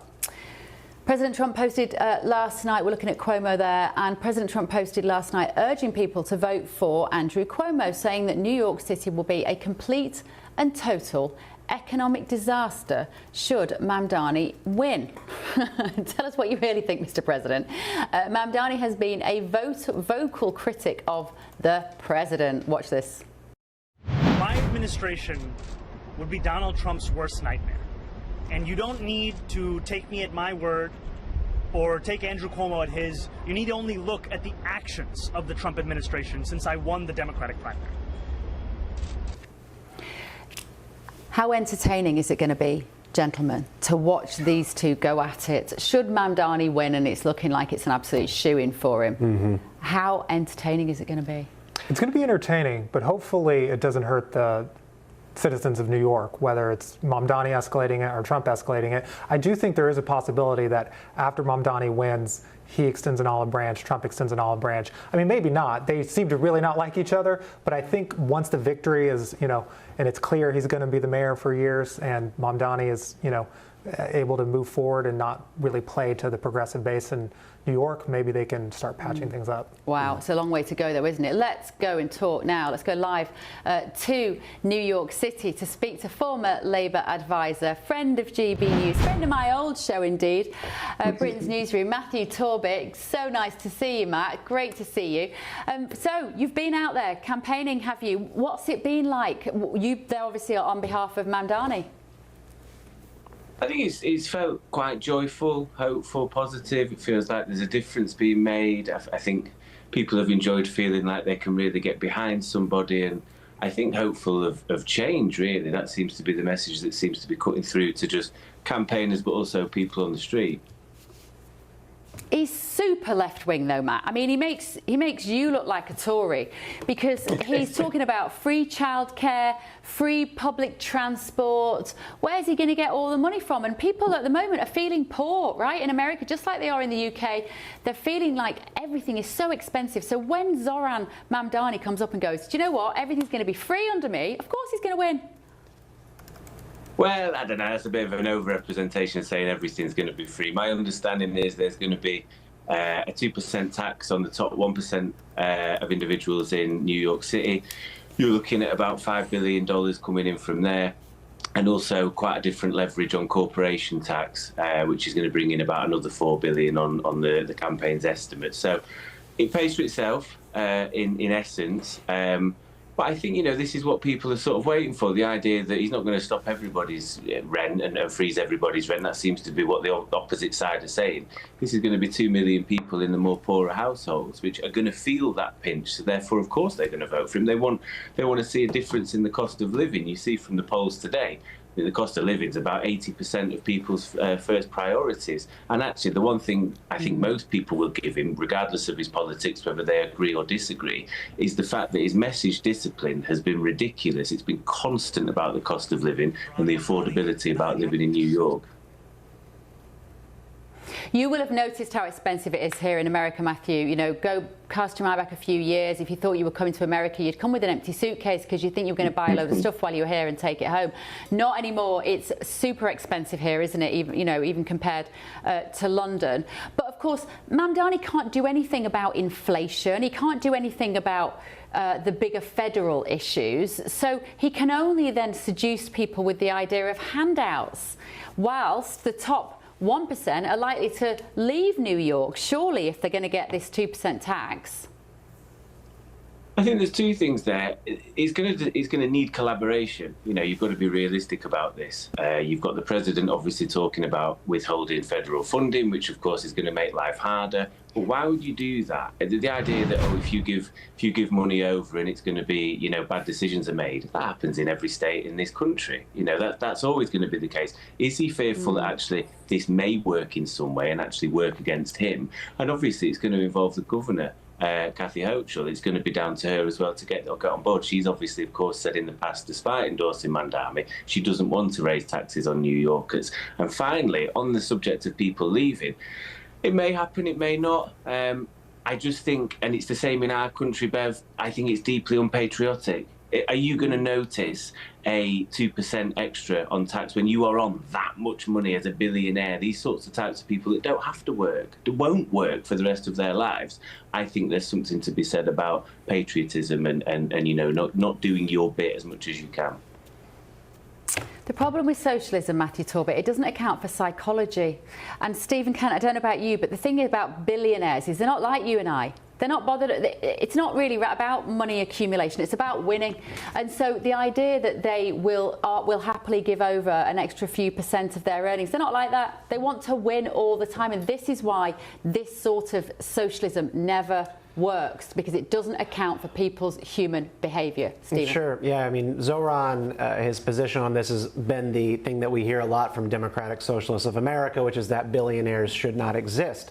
So they want to extract as much as they can from these people. They expect them to just take it and never leave the city and move down to Miami where they can get more bang for their buck and more out of their real estate. They just expect them to do it out of some kind of patriotism. But like you mentioned, the opposite system is based off of what do people naturally do? What are the real incentives for people who have money, and how can we get the most out of them through those means? I mean, he's talked about, again, taking over different grocery stores. He has talked in the past about how NYPD's boots are laced by the IDF if they're on your neck. So, you know, again, wink, wink, nod, nodding to people in New York with anti-Semitic sensibilities that the Jews abroad are controlling the NYPD. This guy is not normal. And the Democratic Party is going to let him in, just like the Republicans have let in some pretty seedy elements in the recent years themselves. Mali, New York, I think, has about 1 million Jewish people. I think it has about 1.5 million Muslims now, actually. I was quite surprised to read that. How much has the fact that Mamdani is a Muslim, how much has it played out in this campaign? Well, we've certainly seen it dominate the political discussion. I've seen many conservatives online, not just randos, elected officials and activists, post video of 9/11 saying this is what's going to happen if Mamdani wins, which is incredibly a disgusting attack against someone. Just because you dislike his positions and he says he's a socialist, don't say he wants to kill Americans. That's gross. But I think when we look at the election results here, Mamdani is going to win Jewish voters in New York, and he is going to win an overwhelming majority here because he ran a race that was focused on affordability. And I think the bigger problem he might have... He's going to win because his opposition is divided. He pulls like 44% of the votes, 44-45, and then that's split between Cuomo and the, weirdo Republican candidate, Curtis Sliwa. If we were actually talking about where New Yorkers are, it's not majority with Zoran, but that's how elections work. Well, he's going to win the election. I don't disagree. Cuomo is an incredibly flawed candidate, and it's not surprising that a corrupt person who has had a history of sexual assault allegations gets endorsed by another sexual assault. A person who has had sexual assault allegations and Matthew, let me bring you back in, because there are these parallels between London and New York in terms of the mayoral race. Obviously, Sadiq Khan, a Muslim, he's been the mayor of London now for nearly 10 years, which I find absolutely astonishing. And in fact, the right almost gave up at the last mayoral election, and they put Susan Hall in, who I think is a great candidate, but wasn't necessarily the strongest person for the Conservatives to put forward for that role. And I had a conversation with one of the Conservative MPs who basically said to me, well, we're never going to win it because Sadiq Khan's going to win it, so we're just going to you know, we'll let Susan have a go in that patronising way without giving her the support that she needed. And it sounds like that's what the right have done here in this election as well. They haven't really picked out a fantastic Republican candidate. No, I think Susan Hall was an accidental candidate. I think it was being stitched up for somebody who, you know, couldn't take the role because of certain things in the background that had come to light. Curtis Lee Wise, obviously a different type of Republican. I think any talk of polls, you know, we're an hour out from Mandami basically being declared the winner. I'm more than willing to bet, and I'm in DC on Friday, I'll happily buy you a beer if I'm wrong. He'll clear 55% and he'll get more votes than any other mayoral candidate New York's had. I think he will tip 1 million votes. And then we can really talk about majorities and mandates, because I have no doubt in my mind that will be the case. And what as a Brit, Matt, what will you be watching him to see? What are you interested to see what happens? Because I love watching American politics, think what it might mean for the UK in a few years' time. I think it's a test of political nous. How's he going to handle Trump? How's he going to handle the governor? What's he going to do when things happen that are out of his control and he can't maybe do what he wants to do? These are things that all leaders have to think. I think the thing that I found particularly hopeful and inspiring from any sort of politician, and you'll relate to this again going back to the UK, is it's nice to see somebody whose answers aren't focus grouped and is somebody who is saying what he thinks he believes. Now, you can disagree on what that is and whether you think that's realistic, but he's doing it how he wants to do it. He's not, you know, sitting down and deciding which will go down better with the public. He's had a message, he's stuck to it, he's not shifted from it, and he's brought people on board. I think that's a great thing. Yeah. Matt, beers might be on you on Friday. So I look forward to seeing you here in Washington, DC. Thanks so much for joining us. Right, still to come on The Late Show live this evening. This is a really sad story. At least 3 people are dead, we now know, and 11 have been injured. Now, this is after a UPS, a cargo plane, delivery plane, crashed in Kentucky. The pictures are extraordinary. We don't have any details at the moment as to what happened to that aeroplane, but we will bring you the latest when we know it. This is The Late Show live, only on GB News. Quick weather.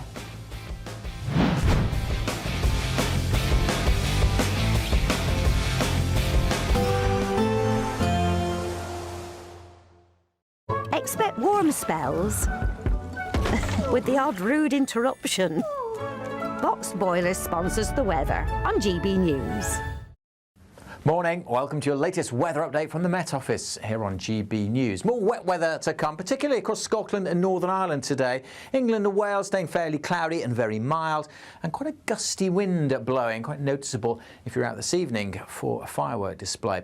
This morning it's pretty wet across Scotland, Northern Ireland, some heavy bursts of rain here. Not completely dry for Wales and England, particularly in western areas, some showery rain, but that should be easing off generally. And then much of the Midlands and eastern England will stay dry, predominantly cloudy, but still quite bright, some hazy sunshine, lifting those temperatures well above average for the time of year, 16, 17 degrees. But there is quite a noticeable gusty wind, quite mild even where the rain persists across Scotland and Northern Ireland well into this evening. As I say, if you are heading out to a firework display, that gusty wind might be quite noticeable, but you're not going to need to really layer up because it will be pretty mild.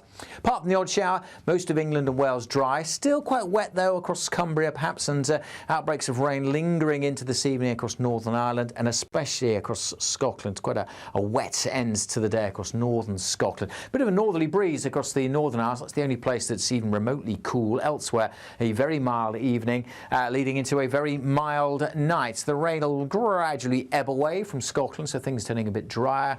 The breeze still quite noticeable, quite brisk, so that should stop too much in the way of mist and fog forming. But look at the temperatures overnight. Many places holding up in the teens and pretty much across the country. Double digits to start Thursday. So another mild day, another predominantly cloudy day. Not as wet across Scotland and Northern Ireland, but there will still be some outbreaks of rain, particularly coming into western Scotland. Bar the odd shower, again, much of England and Wales looking dry, but fairly cloudy. Some brightness coming through. Overall, a sunnier day likely across Wales and southwest England. And again, with the winds coming up from the south, it will be another very mild day. Expect warm spells with the odd rude interruption. Box Boilers sponsors the weather on GB News.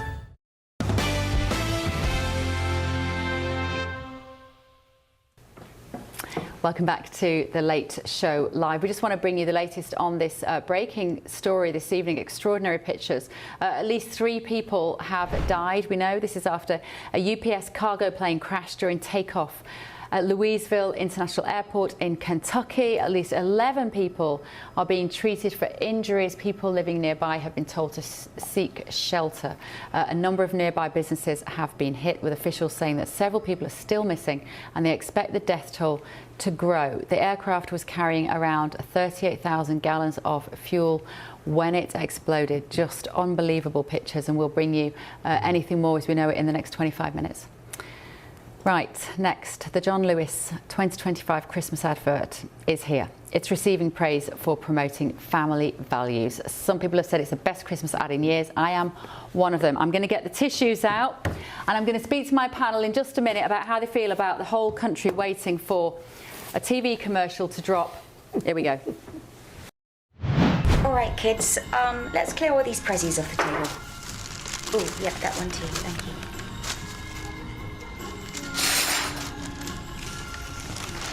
How did I grab enough gloves? 1, 2, 3, 4, 5, 6.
Take my hand, come by, come out of the blues.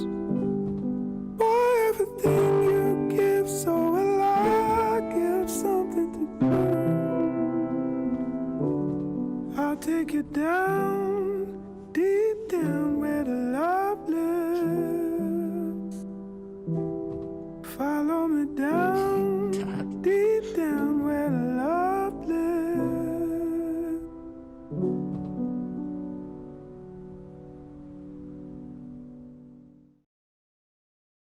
And I've gone again. Got the tissues out, everybody. If you're listening on the radio, I'm so sorry, but basically, let me just sum up. We'll bring in Paul Cox as well. He's in London. Let's bring our panel in here. If you're listening on the radio, basically, it's a family scene, isn't it, Paul Cox? It's the end of Christmas Day. As usual, the women are tidying up a little bit. Dad's sat on the floor, and there's one present left under the tree. And the son is nervous to give it to his dad because he knows it's an emotional gesture. And he puts on that track, and you're headed straight back to the 90s, to a time before you had kids and they stressed you out, and you can see his dad and he's reminiscing and nostalgic about those days, and then he goes back in time and he sees his son as a baby, and there's clearly a connection there, and the connection is really hard because the grown-up son is trying to reach out to his dad. He doesn't know how. It's just brilliant, Paul. It's got absolutely nothing to do with Christmas necessarily, or buying a particular product. But it has got me, and it makes me want to buy things from John Lewis, and that is what a good advert is meant to do. Paul, go. Yeah, it was, I mean, as you know, Bev, you and I have got teenagers, and from that perspective alone, it was quite an emotional watch, because it isn't easy to connect. We've been teenagers trying to connect with our parents, and now as parents trying to connect with our teenagers, it isn't easy. It's a very difficult thing. I don't know if either of the gentlemen there have children. Hello, Stephen Malley, by the way. But it was, and there was lots of things to love about it. Sure, it wasn't steeped in a Christian Christmas, but it was a traditional British Christmas from my perspective. There was no box ticking, there was no DEI to navigate. It was just a pretty standard British family enjoying Christmas with a lot of nostalgia thrown in, and really just made me very nostalgic for a better time. Yeah, Stephen, you do have a daughter. Again, like me, you have a 14-year-old daughter as well. Your daughter, probably at 14, still likes you, so you've got this to look forward to. Whereas Paul and I are slightly above that, where the teenagers start to push you away, and it's a natural process, and they're meant to do that. Yeah. But how does it make you feel? Well, it's such a beautiful ad, and I think what you're looking at right there is the really hard time that a parent and a teenager eventually go through, where there's alienation between those two people. And he puts on that record, and it takes him back to a simpler time, dancing at the nightclubs of London and enjoying all those people. And that's where you sort of feel like the most like yourself, of course, when you're young. But then something happens in your life. A young person changes everything that you value. That baby runs across the floor. He sees his teenager. And it's this ad that is just about what really matters. And I think that's something that a lot of people really need to hear, that the place that you're going to find value and the most joy in your life is probably not going to be on the dance floor. It's going to be in a child and raising a family. Yeah. That's a beautiful thing to hear. It is. It's beautiful and a very Christian thing to hear, actually. Mally, what do you make of the fact that in the UK we have a TV commercial which signals the start of the Christmas period? Because you don't have the equivalent here, do you? I guess Coca-Cola Christmas commercials have always been pretty iconic. Yeah, and then we have the Super Bowl commercials, but that's not like a single commercial. That's a ton of commercials. It's a commercial bonanza. Yeah. But the thing that strikes me about this ad is that, Bev, as you said, it's a great ad, but it doesn't show the store. It doesn't really show a product in the store. And you got to think, when they were creating this ad and doing a rough draft, the creative agency and the folks who were doing this were like, you don't mention our name, you're not highlighting a product. And for them to get past that stage to then get it filmed and then put it out shows you they had a lot of faith that it would work. But you see, that is where our advertising industry is much classier than yours, Mally Smith. Because, Paul, we believe a good advert is show, don't tell. Don't tell me how amazing your product is or your stories. Show me some way to reflect upon what matters in life, and subliminally it will transfer to us all probably going out and buying loads of vinyl and record players. Yeah, we do believe in less is more and the subtlety of marketing. I remember the first time I went to the States, or I may have even been Canada, and watching the television adverts. This would have been in 2000, I think, and just being bombarded, particularly with the medical pharmacy stuff. It was incredible. Yeah. It's a very big cultural difference between the way we advertise in the UK and the way you do on the other side of the pond. But one of the reasons I don't need to mention it, Mally, is because... Honestly, can I just stop you on that for a minute? If I have to watch another commercial, American Boys, that ends with a warning about anal leakage as a side effect of any particular medication, I think I'm going to get on a plane and go home. Often the warning side effects is so terrifying. I wouldn't buy any of them. Bev, pharma ads? But Bev, don't you want a heads up if that product could actually do that? We definitely believe in less is more when it comes to anal leakage. I never thought I'd hear Bev Turner say anal leakage. Well, all I was going to say is that... Stop saying it. I will stop, I promise.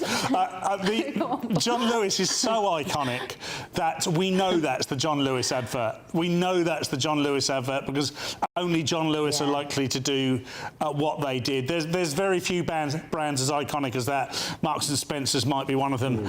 I'm open to gifts from either. If we're not the BBC here, and as far as I'm concerned, I'd take gifts from any of them. And can I just say, somebody in our inbox, I may not be able to find it quite so quickly, but they're like, oh, how much has GB News been paid to make such fuss about John Lewis? And I want to say to that person, do you not know us? Do you not know who we are on this channel? We do not get paid to say certain things. We have an advertising problem. Remember, we've got to fix that as well. But no, we're not going to say that in order to make money. We are genuine and we are real and we are truthful.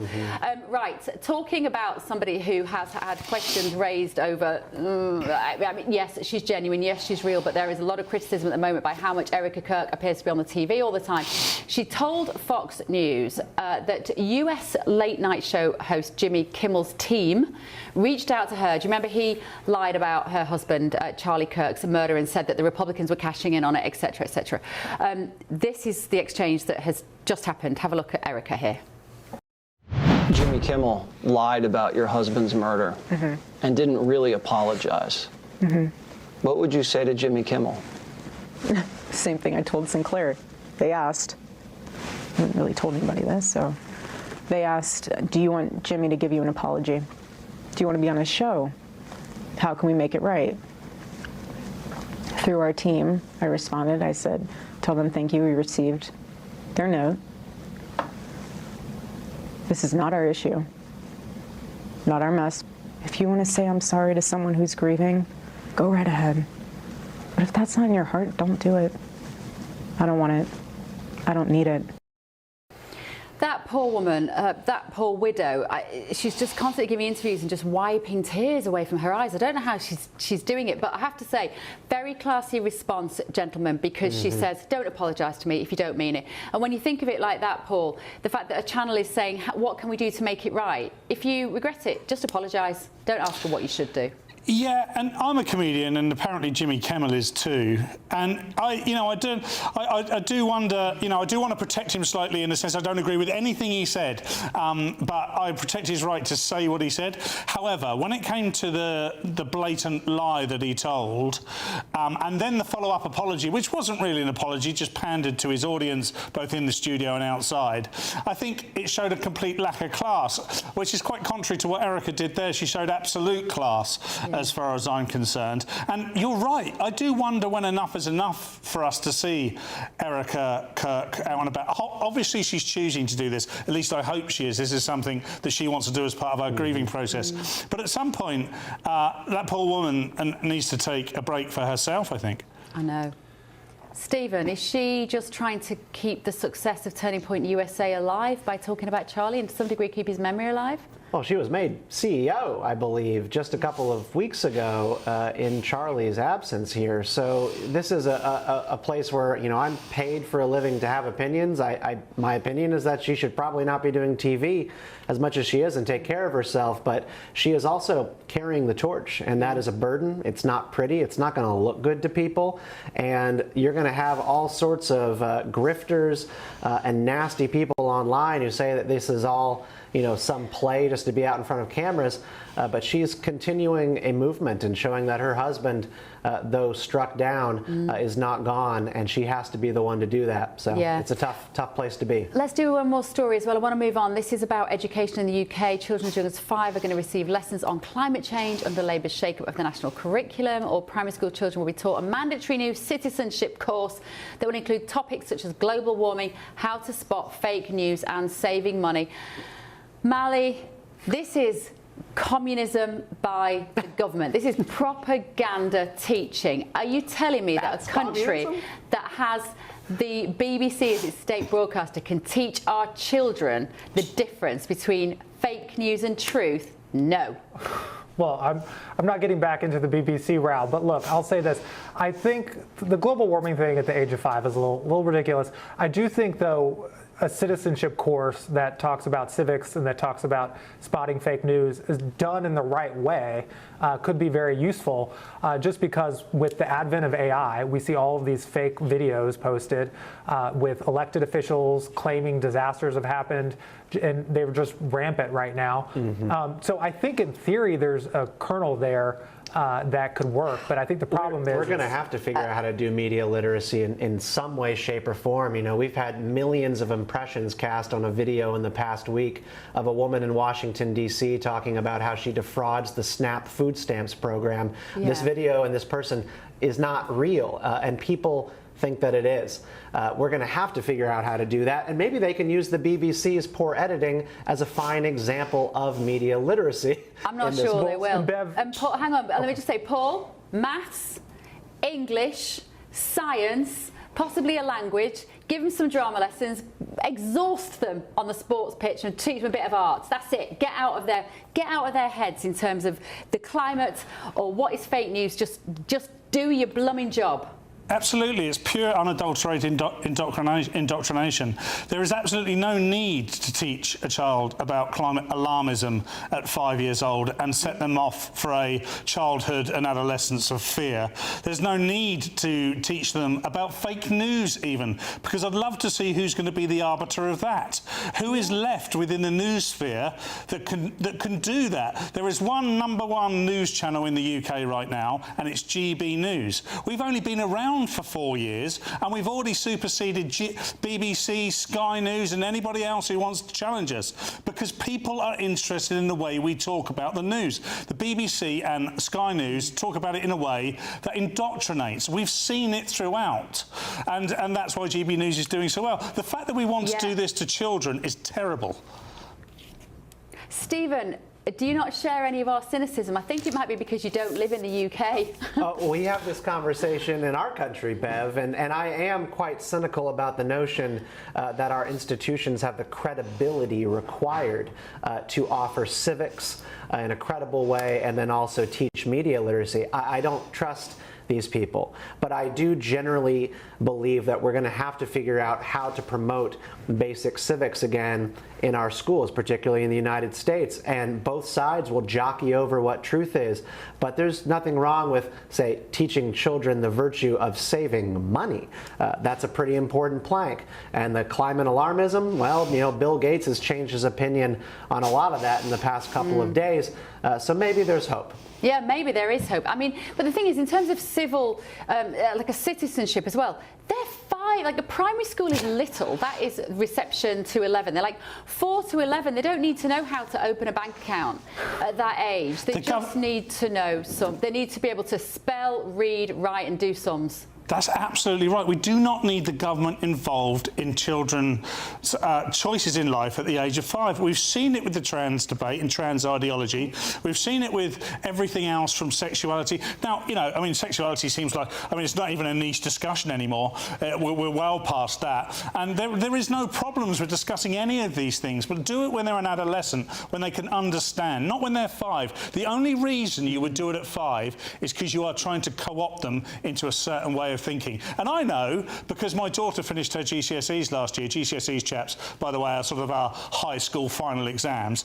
I went to the GCSE preparation and revision type stuff that they gave to parents to help parents with their children. And everything they gave them was from The Guardian, it was from the BBC, they told them not to look at anything else. And you're like, you know, I'm sat there as a parent who works on GB News, and I kept quiet because, you know, I embarrass my daughter enough as it is, and I don't want to stand up in her school and say I work for GB News, because Bev will know that comes with its own problems. But, yeah, I don't like the idea of it. We will... Paul, I imagine you, like me, are working very hard to raise the next generation. My daughter told me on social media this week when I posted a picture of her from over here, she sent a message saying, "Mother, why have you done that?" And I said, "It's because I'm proud of you." And her response was, "Not acceptable. I'm going to vote Labour." So she knows the buttons to push. Paul Cox, Mally Smith, Stephen Kent, thank you so much. Thank you for spending your night with The Late Show Live. I'll be back tomorrow night at midnight, 7 p.m. Eastern. Sleep well.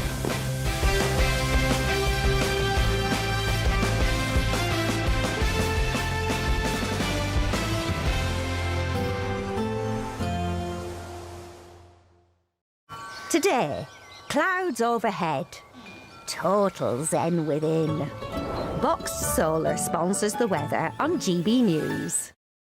Morning, welcome to your latest weather update from the Met Office here on GB News. More wet weather to come, particularly across Scotland and Northern Ireland today. England and Wales staying fairly cloudy and very mild, and quite a gusty wind blowing, quite noticeable if you're out this evening for a firework display. This morning it's pretty wet across Scotland, Northern Ireland, some heavy bursts of rain here, not completely dry for Wales and England.